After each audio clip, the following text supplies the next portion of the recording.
এই যে আল্লাহ রসুল সাল্লাল্লাহু আলাইহি ওয়াসাল্লাম হচ্ছে পৃথিবীর সর্বশ্রেষ্ঠ পরশ পাথর। আল্লাহ রসুল সাল্লাল্লাহু আলাইহি ওয়াসাল্লামের ইম্প্যাক্ট এত বেশি ছিল যে আজ পর্যন্ত পৃথিবী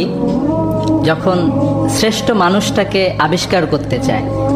পৃথিবীর এই সভ্যতায় সৃষ্টির সূচনা লগ্ন থেকে আজ পর্যন্ত কার ইনফ্লুয়েন্স পৃথিবীতে সবচেয়ে বেশি, এটা যখন ডিসাইড করতে চায়, তখন একজন ইহুদি লেখকও তার হচ্ছে দ্য 100 বইয়ে তার বইয়ের ক্রোনোলজিটা হলো যে এরকম যে উনি যার ইম্প্যাক্ট যত বেশি তাকেই সামনে রাখতে চাইছেন।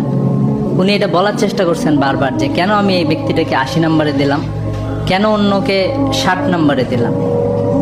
এভাবে রাখার চেষ্টা করেছিলেন। উনি আসলে বারবার চেষ্টা করেছেন